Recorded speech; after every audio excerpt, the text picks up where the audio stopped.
Hey, here we are back again. Welcome to Wholesale Hotties Live, where the ladies of real estate are talking about real estate. My name is Sharon Lee Smith. I'm your MC for the week and joined with Donda. We're so glad you're back. I'm glad you're feeling better. Last week you were not Yep. happy. Kate Gomes, how you doing out there in the mobile RV? Yep. I'm Having real fantastic. estate. Sitting here in a parking lot today. And Monique, awesome to see you again. And we are here this week with Kristyn Cozad. Am I saying that right? Cozad? Yes, ma'am. Thanks, All right, Sharon. Kristyn, welcome to Wholesale Hotties. How are you? What's new? What's going on? It's really nice to see all your faces. I remember when you were getting this all off the ground. So this is really fun to be here with you guys. We're glad you're here, Kristyn. Thanks for coming on. Thank you. Exactly. Absolutely. We're glad to have you. Tell us a bit about you and what you do. So I'm a real estate investor as well as a purpose coach. So I kind of combine the two worlds. I'm trying to find the balance of all of that, to be completely honest. But getting into the real estate investing world, it's been really important for me to bring that purpose part into it. And I see a lot of fuel for that. So it's kind of exciting thing for me. But I got started about, I closed on my first deal January 30th of 24. So just coming up on a year.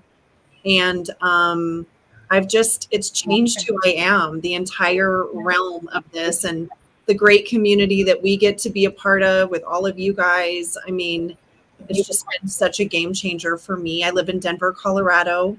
And I was a flight attendant before I started doing this. And so this is a really welcome change to be home in my bed every night. So absolutely, I can imagine. What is a purpose coach? I love that, the sound of that. Tell us about me that. more about that for a moment. Yeah, well, I help, and I've largely worked with women. I can work with either, but I think it's women kind of get to the point in life, 35 to maybe 50, where they look at life and they say, oh my gosh, this is not what I had in mind at all. And either I have outsourced all of my choices to all these other obligations that I have, or I feel like I'm very far off track from where I thought I would be.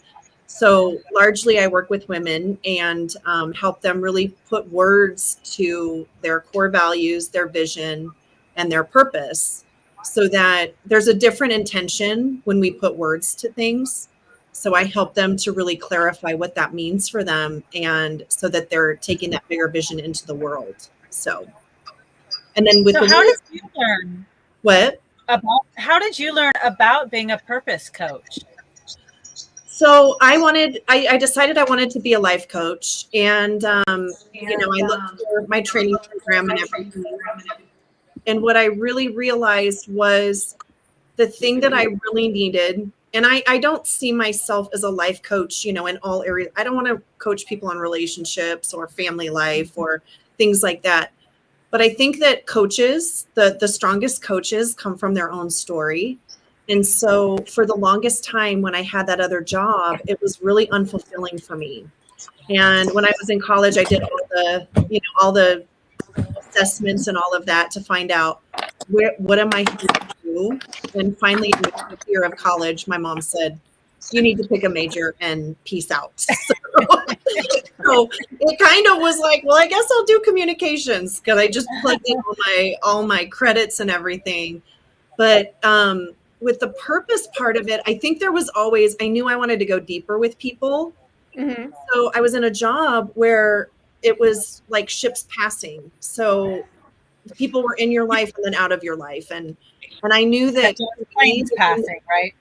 Yeah, exactly. And the thing for me was that I really liked going deep with people. And I wanted to know what my own purpose was. So I read What Color Is Your Parachute? I did so many different types of things, a nutrition certification. I did, holistic nutrition, and I did speaking for that. And I tried a bunch of different things through my church. I did a lay counselor, and people would come in and say the same thing over and over. And I said, I'm not a counselor officially. Check that one off. And so I came across the coaching, and I really like the idea of helping people get unstuck. And I knew for me in my own life, just to, purpose isn't necessarily what we do for work, but it is how we show up in every area with our families, with our significant other, in our work, in every area of life. It's more who we are than what we do. Yes. So that was just really important to me. So there was just a natural fit when I found the right program and everything for that. So That's That's amazing. really awesome. well, thanks. That's really awesome. It sounds a lot like what I do as well. So I'm into the holistic stuff. I'm actually leading the Astro group in a group fasting challenge right now. So I'm posting all about what it is to fast and all the different types of fasting, this type of thing. And we're going to all together on the 20th start a 3 to 5 day water fast. I didn't know that about you. I'm so excited to hear that. That is really Wow. cool. I did a really long fast last year, and it definitely changed me. It was just an incredible experience. But fasting is, oh my God, there's so many great benefits. That's awesome. Are you guys looking at fasting just more for your bodies or as a spiritual thing? Because I hear that it has both aspects. Some people fast more for spiritual reasons. So I don't want to take the spotlight off of Kristyn at all, but yes, I will talk about fasting all day. Good. So a little bit of everything. So I did a 14-day fast the last 2 weeks of the year. So I would break my fast on January 1st. And I was in an Astro call right after that. I think it was the 3rd. And Jamil was talking about, new year, new you type of thing. And I'm like, yeah, I just, finished my 14-day fast. And I'm literally a new me, right? Because your cells go through apoptosis and autophagy and just literally change over. And so then he's like, he called on me because he always calls on me when I say these things. And he's like, so what's this fast about? And so I told him all about it and whatever. And then he's like, okay, I want you to lead the group. And so what I'm doing, because I'm certified in Western herbalism, in traditional folk herbal medicine, in Appalachian mountain medicine. And then I have studied traditional Chinese medicine. You can't be certified in that unless you go to China and do a year-long apprenticeship. So I'm as close as you can be to certified without going to China for that. So I'm basically going through posts every day about, what is a fast, what is not a fast, what each of the things. I'm going to do one like fasting for men versus women because there's a difference. I'm going to go into fasting for spiritual purpose versus gut healing versus dopamine reset versus, all the different things. So I've got a series of posts that I'm writing as I go. And the goal is to January 20th, we all start, because Jamil was saying he's interested in doing at least a 3-day water fast. So I'm just kind of guiding as I go. And I don't know, I'm making it up as I go. So, Yeah. I mean, not making it up, but like making up the curriculum as I go. Yeah. I'm just, pulling it all together. And it was kind of a spur of the moment thing. Jamil's just like, you did what? Okay, let's do it. Okay. Are you going to be posting And if that? Jamil asks me, I'm in, like, no matter what. So, yeah, that's how that went. Are you going to put that on YouTube and post it on your page, your personal page? I wasn't gonna, but I can, Donda. Absolutely. I may want to join you in that. Bring the sound up. All right, girls. I guess I have a new project to do. Yeah.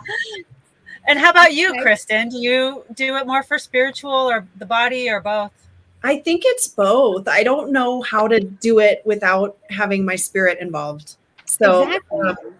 it just, I moved to Denver probably, I think it'll be 11 years ago. And that's kind of around the time that I started doing fasting, kind of, I had tried it when I was in my nutrition program. I tried it and, I was not ready. So I got very, very sick.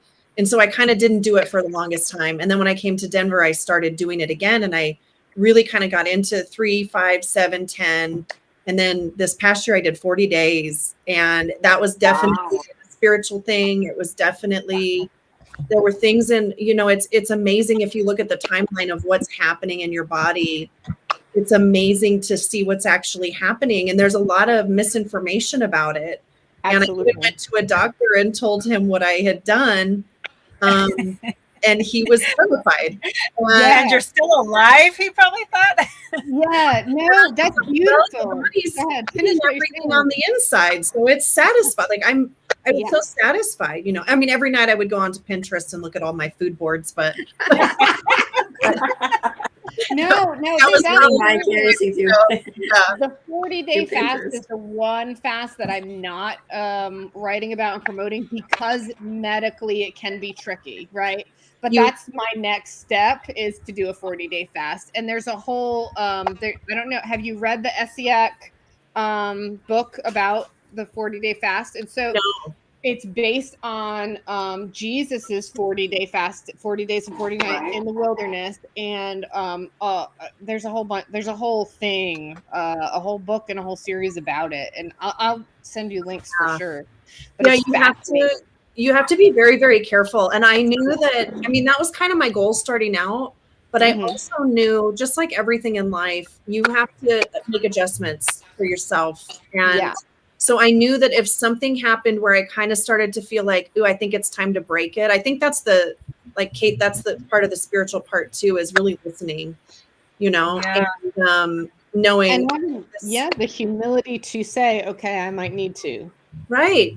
And to care enough for your body to give it what it needs. And if it needs to of it, then that's but I think that is just amazing that you did it for 40 days. I can't even imagine that. I've only known one other person. It's so funny because now I can't go 3 hours without eating, and I'm like, okay, it's a mindset thing. Right? It's a totally mindset thing. Yeah, definitely. And you were flipping houses during your fast, right? You were working. I was, and I had this contractor who constantly wanted to go out for Mexican food. And it was like, that's my weakness, girl. It was like, are you still doing that thing? And I'm like, I'm still doing that thing. So, so that is kind of right when I got started, actually, in the flipping. So that's awesome.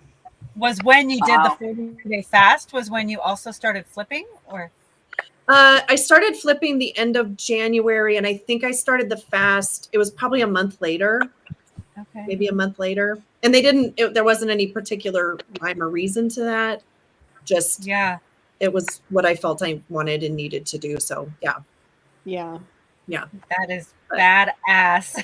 Right? But it really is. It sounds like that, but I got to say, it does take a strong mind, but at the same time, like your body literally feels like it's getting what it needs. I felt amazing. And if I didn't feel good on it, you know, I hate to take any credit for it because I felt good, you know, but it's also just the mental part of wanting food, even if you're not hungry.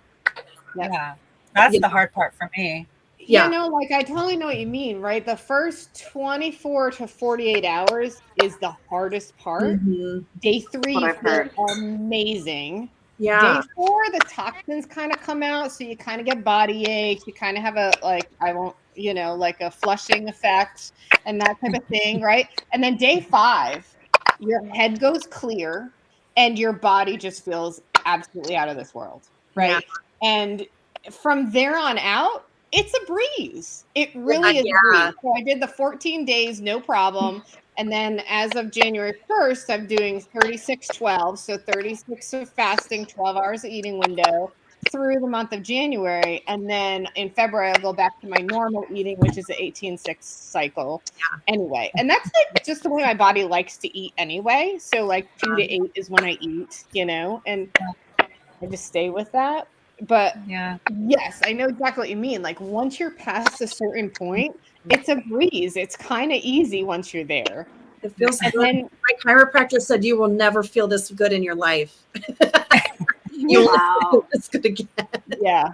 You know. So I don't know if you know this, Kate, but what happens after 72 hours is your human growth hormone increases by 1,300%. So what's that doing is it's healing all of the damaged tissues in your body. So my rotator cuff tear is practically gone, like all those type of things. If you're a bodybuilder, the best way to break through a plateau is to do a fast to get that human growth hormone stimulated again, which seems the opposite, right? Bodybuilders are like, oh, I got to eat to put on weight and bulk up, but no. Doing a fast to trigger that HGH, production is the way to go to really boost through that. And there's so many other. I could go on and on, so I'm going to be quiet because we're going to talk about. What's our topic tonight? Let's talk about that. How to fast while you're doing fix and flips. Fast and flip. That's right. There we go. So are you doing it again this year, Kristyn? No. I think I'm probably going, and you know what? I'll be really honest. Let's talk about entrepreneurship and taking care of ourselves. The last 6 months of the year, I just feel like a wave would come up, I'd get knocked down. A wave would come up, I'd get knocked down. I was constantly trying to catch my breath, and I wasn't taking care of myself. So it's really funny because I was going to do Dr. Mindy Pelz is amazing. I follow her. Fast Like a Girl is a book that she has out, and so I'm a part of her community. And she just did a 3-day fast. And I thought, you know what? I don't think my body, and I think that's part of the wisdom about making sure your body has what it needs. Right. I feel like I came out of this past year, and one of the biggest parts of my entire year and my business is taking care of myself again this year. Yes. Because I wasn't doing it. So I just felt like, you know what, let my body adjust to the new things that I'm doing and moving away from. And I'm not drinking alcohol this year. So that's a new thing. And wasn't planning on good luck with that. But just to kind of recalibrate, I think. And and I just realized that I wasn't feeling good when I drank. Yes. So I'd love a glass of wine, or bourbon, or tequila, but and there's like I'll drink again, but this year I've put it on the shelf because it wasn't feeling good, and so this year I want to feel good. I want to take care of myself and trust that the business will follow. So I love it. I just bought her book, The Menopause Reset. Somewhere in the middle of last year, I just stopped having a cycle completely, and so I'm like, oh. I guess I'm in menopause now, right? So I'm like trying to follow that and figure that out and whatever. So she's the best for all of that. I highly recommend her for anybody, whether you have a cycle or not. She's great for talking about women and fasting. So Is that Dr. You said Dr. Mindy who? Pelz, P-E-L-Z. Okay. Actually, Donda, I have an extra copy of her book. If you want it, I can send it to you. Sure. That'd be great. That would be awesome. I don't have the menopause one, but I have the other one, Fast Like a Girl. So, but awesome. I love it. Yeah. So I'm sure they're similar. There's just little tweaks, certain chapters. She covers all of it in Fast Like a Girl. Yeah, I think Fast Like a Girl, if you're just getting one, is the better one to get. I have them both so as well. Good. Yeah. So good. Yeah. For all ages. Well, all adult ages. All stages. Maybe not when you're a 10, but. Hence the Wholesale Hotties, right? Exactly.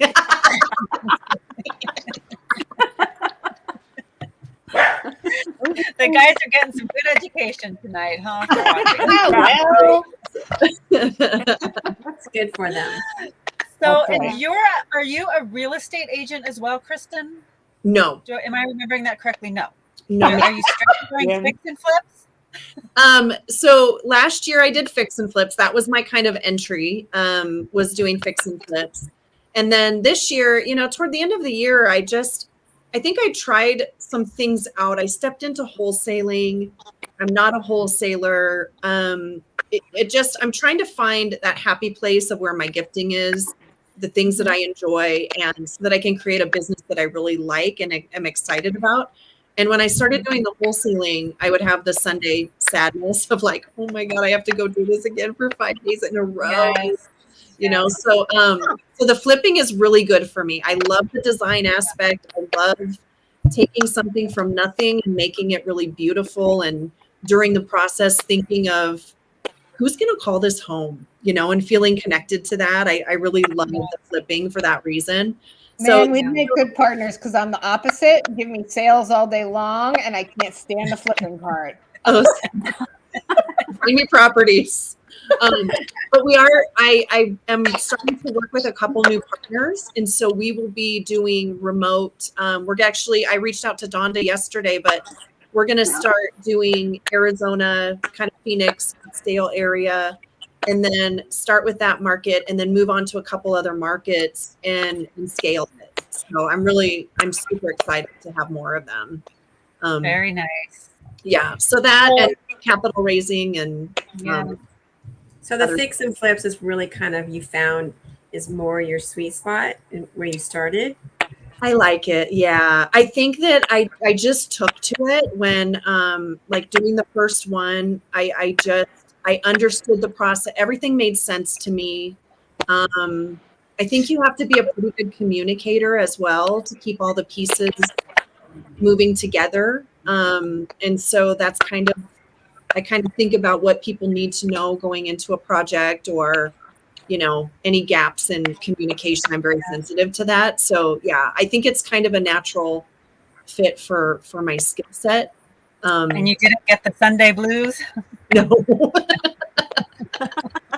Now, Kristyn, when you first started out, were you like kind of on your own, or did you have other partners that were working with you? And how did you like manage through, like, okay, well, where am I gifted at? Where are they gifted at? And how do we plug into each piece? Yeah. And that's kind of the ideal, right, Monique? But I had a partner.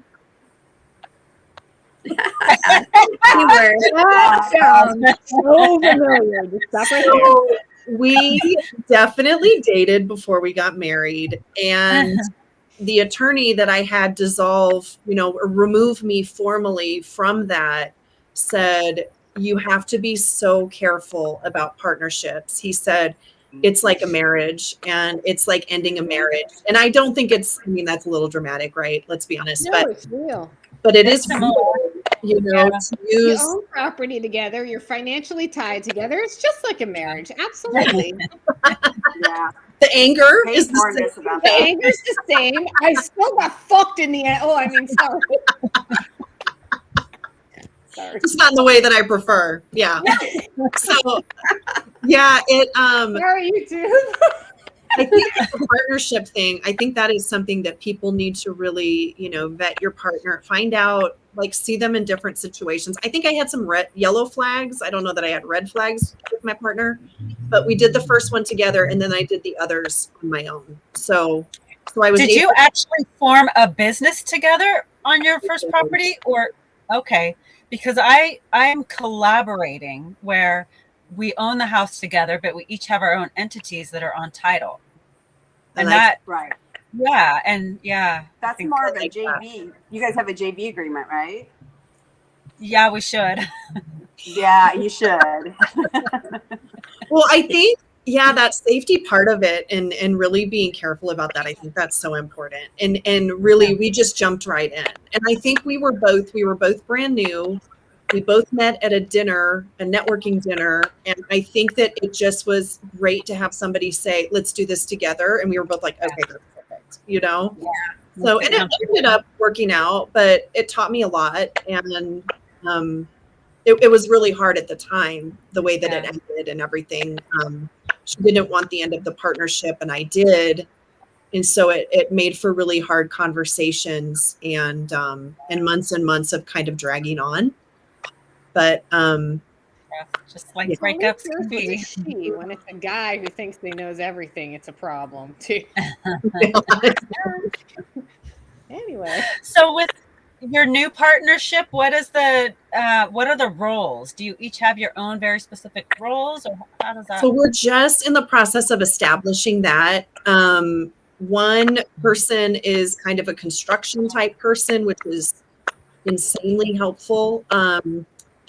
Because I feel more trust in that, like in that he has that background. And so then we're in the process of really defining the roles and what's going to be needed and things like that. So we're just forming this, but they're people that I've known for, I think, 6 months, and you know, I feel pretty good about them. Yeah. That's good. Yeah. Yeah. I know, like, that was my burn, is that it was, oh, I'm a contractor. And then at the end of the day, like, knowing them for a period of time and seeing their work is, I think, is super key, right? Rather than taking people at their word.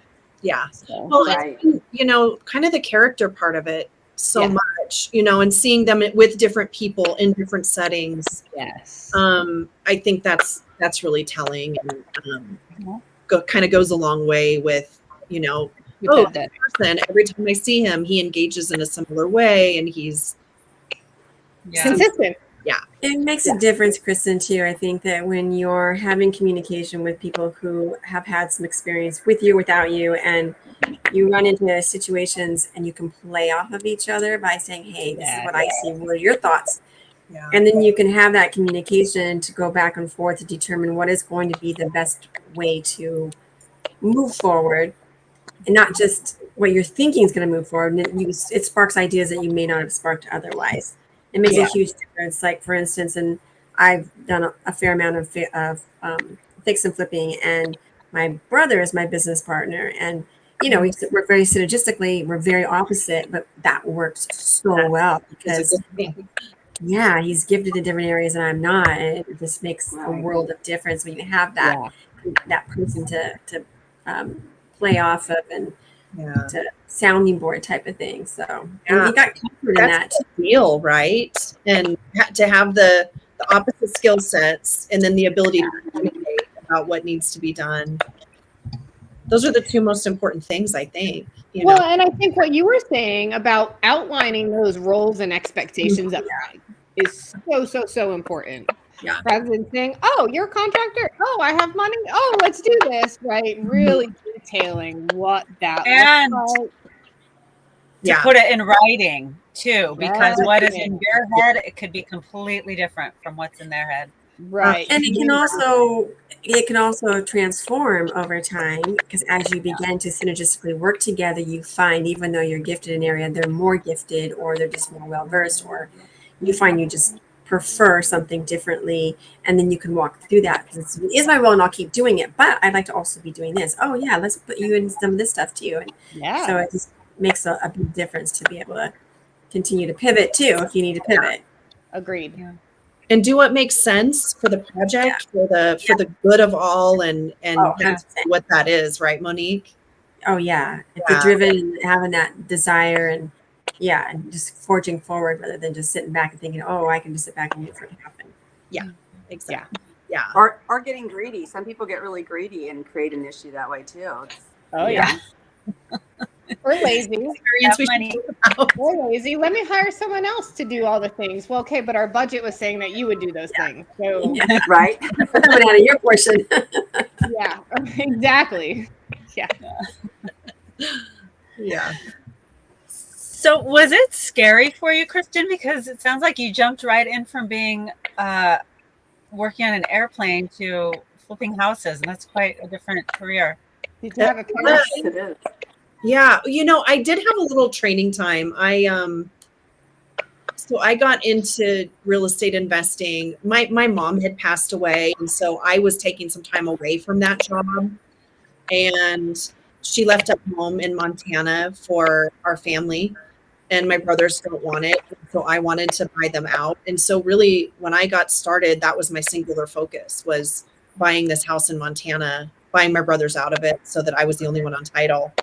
And so when I had a lot of anxiety about that, because as a flight attendant, I didn't know how I was going to do my mortgage here and then be able to do that as well. And so I got started, I think, like learning about it in August. So I had a little bit of time where I was, getting trained, and I was doing trainings. I joined a group called RAIN. And that was a great place to just get my feet wet. Super nice ladies, and I learned a lot. So I kind of got. What was that called? Was that just a local group?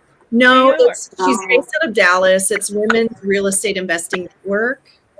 And so it's a year-long program. And I didn't sign on again, but it served a purpose for me when I was getting started, which was great. Yeah.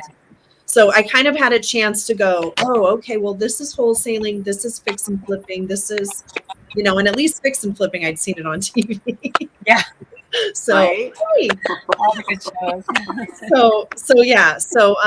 But I think that, you get into some of these things and you realize after the fact, oh my gosh, there was so much I didn't know, right? And so Oh yeah. after doing a few this year, there's always going to be new things that pop up. I talked to somebody who's been doing this for 20 years and said, I just learned this really hard lesson. And so every time I talk to somebody that has a lesson, I say, oh, well, what would you do differently? So I'm really kind of developing quite a checklist of things to protect people, because I want to see people, whether you're lending, whether you're flipping, I want to see people protected. And I had some hard things happen this year with a contractor that I'm proud of myself that I was as protected as I was, but I realized the places where maybe I didn't do well, Do you care to share that story? Yeah. Share that story. Her name is Okay, well, that doesn't name names, but like, what are you talking about as far as protection? What do you mean there? So Collaboration. the last two projects that I did, I worked with the same woman who was essentially she wasn't a GC, but she was the managing of the subcontractors. So can I just ask real quick, is this one of the mobile homes? Because I spoke with you at Boston a few months ago, and I remember you were in the thick of a problem at that time. Yeah, so that's all finished now. That's the story. Okay. Mm-hmm. Yeah, that one is finished. So, but there was more that came up after that. It's really funny. So she had been my realtor on the first project. So I had known her since January. And, I think that I didn't not trust her, but I didn't trust her, if that makes sense. So I just kept an eye on her all the time. And so I did 2 projects with her. And at the end of the second project, she was going to be my realtor because she had given me the deal. So she did the rehab on it and she was going to be the realtor. And I was like, okay, this is the end of that show. That's not going to happen again. Well, about a month after it was on the market, she really wasn't doing any marketing for it. And I kind of had said, I'm concerned about the marketing. And the next day I woke up to an email that said termination of contract. And she said, I got all of my staging items out. I left the keys under the mat. And it was literally in that moment taken off the market. Wow. That's nice. Yeah, I didn't understand that, but it ended up that was a huge blessing because a couple weeks after that, I heard from the main subcontractor who said, we never got paid on this job. So, Oh my gosh. Oh, wow. yeah. And this girl had a whole story, and I reached out to Pace and I told him, and he said, do not get involved. And because I had paid in full the main contractor and had a lien waiver from her saying, the contract had our dollar amount, our budget, and the lien waiver said she's paid this in full. But talking to an attorney later, there are so many protections that need to fall into place to feel really good and to just be sure that we're not getting lazy with flipping.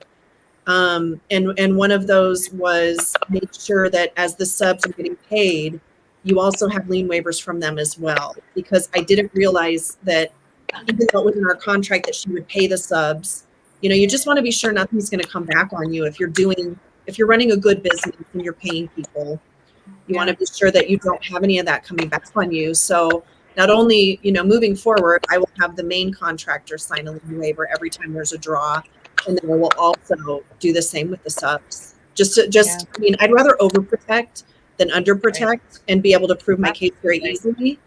But even at the time, I was so grateful to have that lien waiver.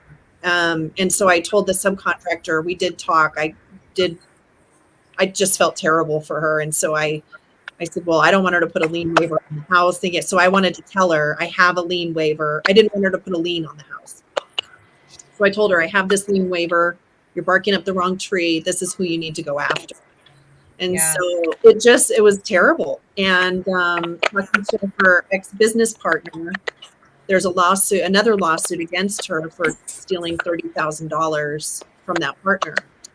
So for me, it was $26,000 that didn't make it and never made it to the subcontractor who did the work. So it's just come up to me within partnership, within flipping, with contractors, with all of it. There are a lot of risks, but how do we best manage for those risks? How do we share that with people who, I got in, I don't even realize, I realize now, but I didn't even realize at the time how green I was and how lucky I was that the first one went really well, Mhm. So that feels like a really important thing to me. And I did talk to Kate about that because, somebody will say something, they do something, and of course you're like, oh my God, this thing is going on. Tell me what to do. So I definitely. It's nice to have that. It's nice to have that. You're not alone feeling, I'm not alone. I got people I can talk to. And then everybody has at least one story. Yeah. Emotionally, if nothing else, And really experienced people, somebody else I had spoken with who has done so many within our community, he was having an issue as well. So, I don't want to be afraid of it. I don't want to live like that.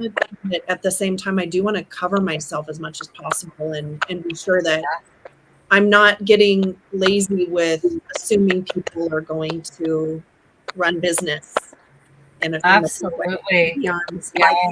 Do you find, Kristyn, do you find that when you're working with subcontractors or you're working with contractors, do you find that your situation might be a little bit different compared to maybe if you were a male or something to that effect? That it sounds like you've been dealing with a lot of women, so maybe it doesn't really come into play there, or maybe it does.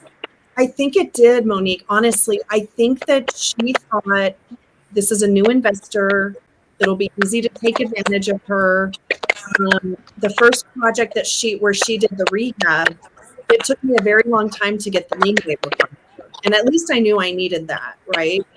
But I think there were a lot of things where I think there is that mentality with men and women, thinking that, also if you're a nice person, that you're going to be a pushover. And that's the paradox, because I'm not going to let you come after me, but I want to enjoy my business. I want to work with people that I respect and that I want to treat people well, but I'm not going to lay down and die, if I'm taken advantage of. So I think that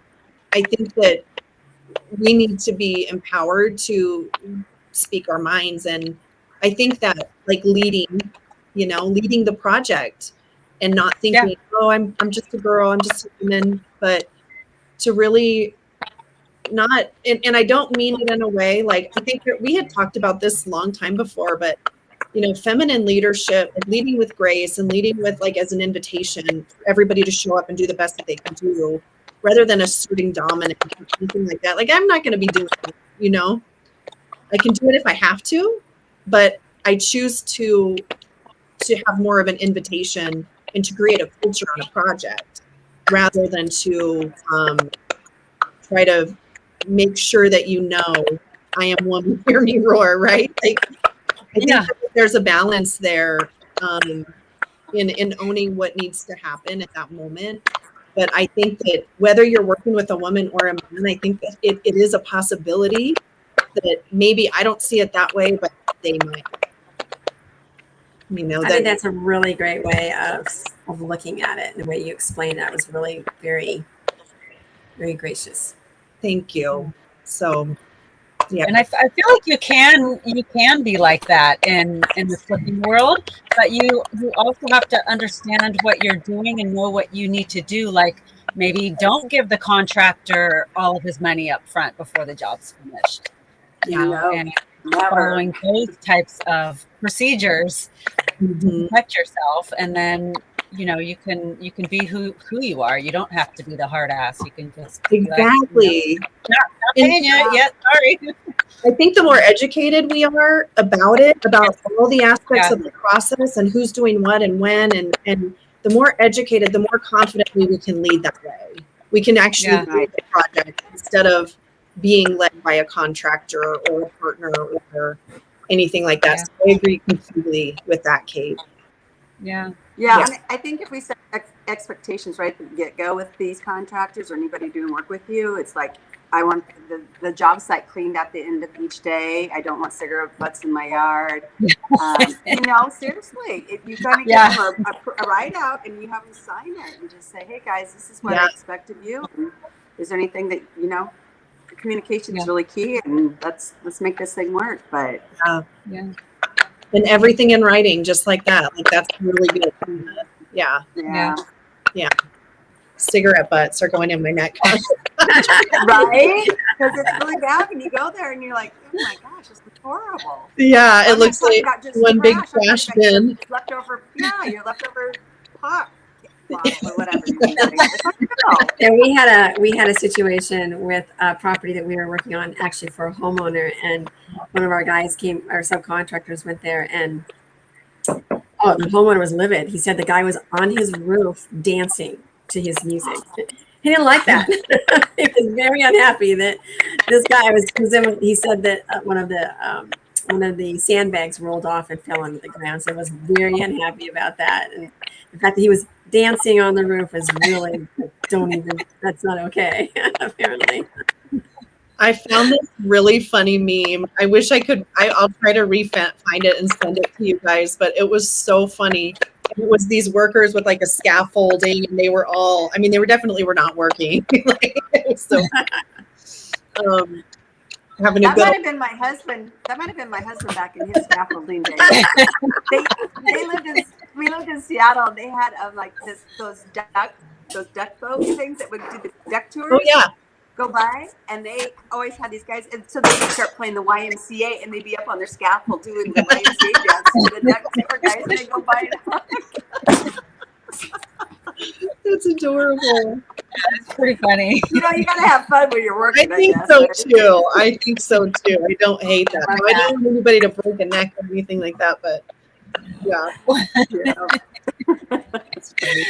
So do you have any projects going on right now? Or are you kind of in a break? Or no, we are actively looking, and I hope we have, talking to Paige. I had a one-on-one with Paige, and nice. Yeah, so we kind of talked about it, and it's really hard that in between projects. And I said, how do we kind of keep this going? And so what he does with his guy is he keeps him busy, and that's his guy. And so I think that we're going to try that approach and try to pick up 2 per month, or talk to the contractor and say, what's a happy medium for you? When are you at a good point of busy without being overwhelmed and without being bored? Find out what that number is for them, and then getting that many projects going so that we can kind of have a real relationship with our contracting crew. And so I think that'll be helpful, I think. Yeah. That's smart, Kristyn. I think that's really a smart way of handling it, a smart way of putting it, because you're not now just assuming, you are putting it upon, okay, this contractor, and every contractor might be different. And then that gives you the ability to build that relationship at the level that you need to build it in order to keep it going, if you're happy with it, and keep it moving forward and not having to keep trying to vet contractors. Mm-hmm. So we have a really prolific wholesaler in the Arizona area. So he's been sending a lot of properties. So I'm hoping that we're meeting again on Monday. We're going to go through all the different roles and things like that. And so I'm hoping that we find a project very soon. So that's amazing. Then will you be traveling? And I could never do that, right? That's the beauty of partnering with people. So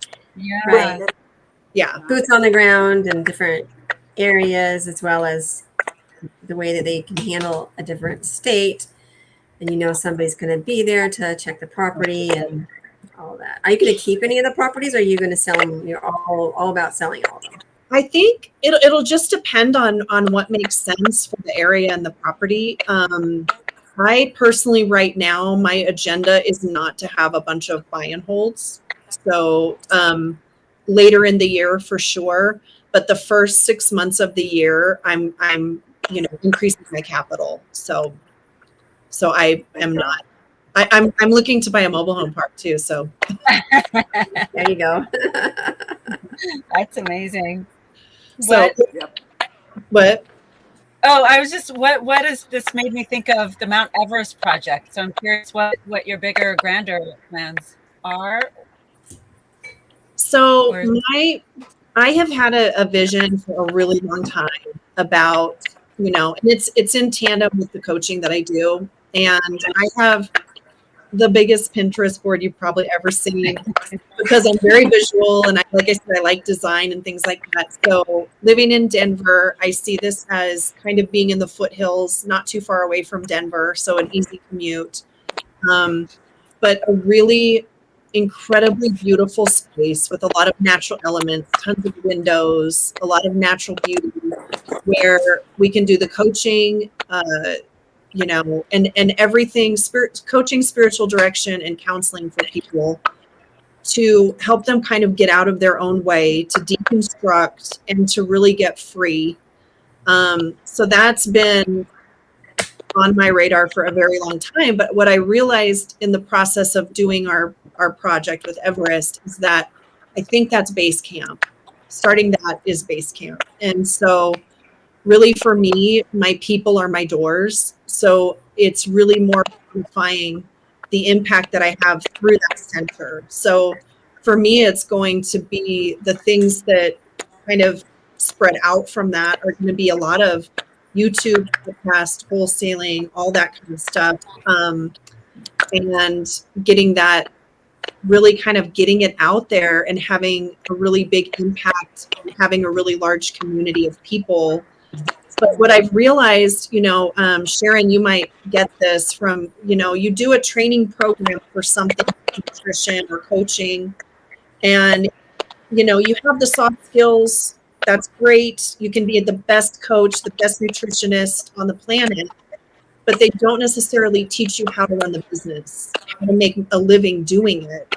So I've noticed that that's kind of that's the disconnect. So that's what I really hope to gain by joining Owners Club is exactly that. Because I love wholesaling. I can do wholesale transactions in my sleep, but turning that into will you do something for me in your sleep? I'm in Virginia. She's not napping right now. Virginia. but like changing that into like a scaled, like a fully automated running whatever business, and finding the people to put in place to make that a business has been my biggest struggle. And then again with the coaching part, right, is finding the systems and the things to put in place to make it into a business. I can coach one-on-one all day long, but then changing that from I'm helping this person into I'm running a coaching business, right, has been a huge struggle.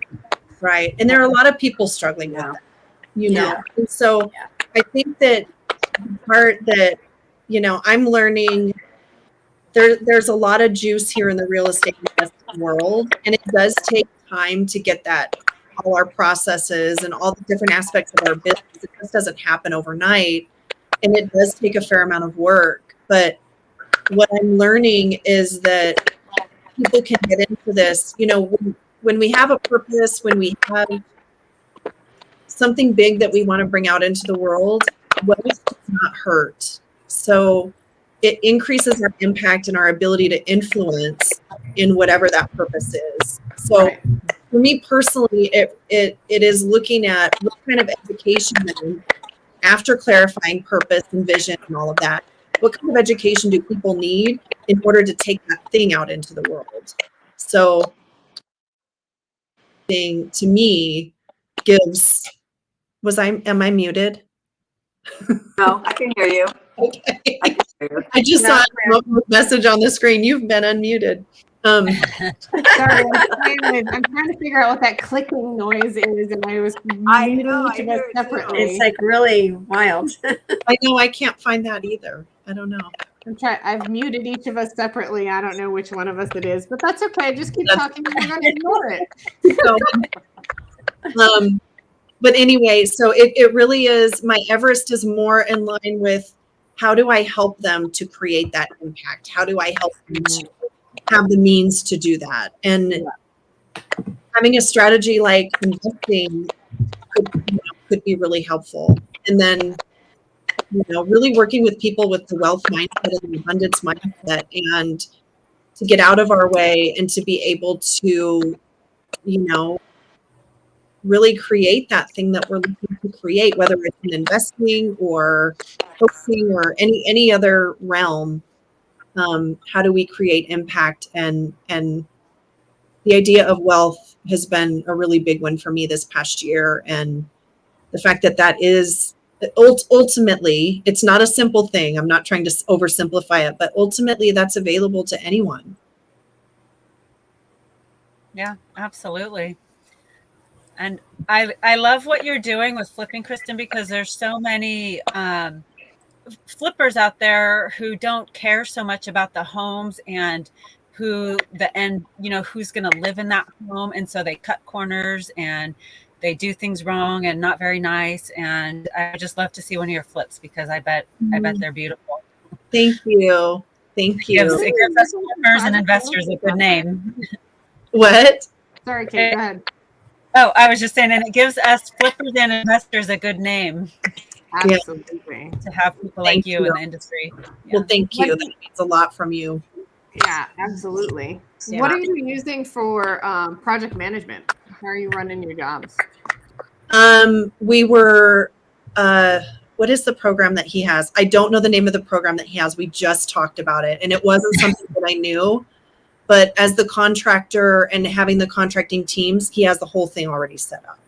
So for a visionary that's not into all that part, it's great that he's got that all set up. So I would love to know what that is too, because I'm just getting going also. And I will let you know. And, I was going to bring in a couple people for education purposes, people that I've known forever. A couple school teachers that I know, and I was going to document all of that on my YouTube channel and kind of show the process of teaching them how to do this so that they can have another stream of income and pay for college for their kids and things like that. But what I was looking for at using was either a Trello board or Monday or something like that.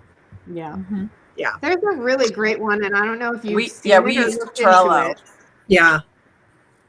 I'm sorry, what? What did you say, Sharon? There's a really good one that I don't know if you've heard of it or looked into it at all, but it's called the Rehab Valuator. And it is written and designed by a ground up construction guy that's been doing it for years and years and years. And he puts real cost estimating numbers in there. So every quarter he takes the numbers from his actual books, his QuickBooks. So he updates his software every quarter. So the when you're doing the cost estimate, and then you're doing your scope of work, and then you're doing your budget, and then you're working through and doing your draws and all that stuff, like all your numbers are already there. And so it's really amazing software if you have the inkling to look into it. It's I just put it in my phone. Thank you. I definitely want to see You're welcome. That. Sounds if you great. look at the description of this video, there's a affiliate link at the bottom, and you can go through my affiliate link and get me some pennies. Awesome. It's like I promote it mostly because I love it, and I've been in construction cost estimating and project management since '96, and it's the best tool that I have ever seen. So it's definitely something to look into. Yes, I like that. Well, ladies, Well, oh my gosh, it's over 8 o'clock almost. It's fun. I'm so glad that I got to see you all. Holy crap. Okay. I know. I want to have another hour so we can go back to the fasting. Exactly. Let's Maybe do for our some mindset week, we can talk about that type of stuff. Fasting, spiritualism, all that type of thing. Well, and a really good topic is the spiritual energy of our business. 100%. That is a thing. That is a real thing. I'd love to come in and talk about that too. Me too. I experienced that as I was a realtor for 7 years, and I felt at that time there was a lot of spirit in there. But just the things that happened and the way things would or wouldn't work out. It's really, it's a good thing to keep in mind. Definitely, before we get off, though, we definitely want you to share how people can get a hold of you if somebody needs to get a hold of you for anything. Okay, 703. I'm just kidding. My Instagram is Kristyn Cozad. And then on YouTube, I think I sent a link for you guys. My YouTube channel, I'm just getting ready to post my first podcast. Yay! Editor, he just messaged me that it's in my inbox, so I'll be excited to see that. But I did an interview with someone, so I'll be getting those up, the new episodes, and so that's exciting. Illuminating Life. You'll have this one, so I'll get you the recording and you can upload this one, so then you'll have 2 podcasts. I love it. But I'm going to post every week, so I really like the conversations and getting to talk to people about the things that they are passionate about. So I'm sure anyone of us would love to see again. Oh, sorry, go ahead, Kate. No, go ahead. I was just how did you say we find you on YouTube? Illuminating Life Official, or you can search my name. It's a little quirky. I think I've got to get that figured out. So, but if you search my name, Illuminating Life Official. Yeah. I like that. Thank you. That's a cool name. And that'll be in the description as well of this episode, so people can get in touch with you. So that'll be great. And I forget what else I was going to say. Well, we're at the top of the hour now. 6:01. Yep, absolutely. Well, Kristyn, it was really good to have you on. I'm sure any one of us would love to be on your podcast at any given time. So you have our numbers. Feel free to reach out. And thank you. Thanks for talking with us today about all the things. And thank you, Kristyn. Stay on for the after party. Stay on. Okay. I love it. We'll see you later. Thanks, everyone. Thank you. Pleasure. Like, share. Bye. Love you all.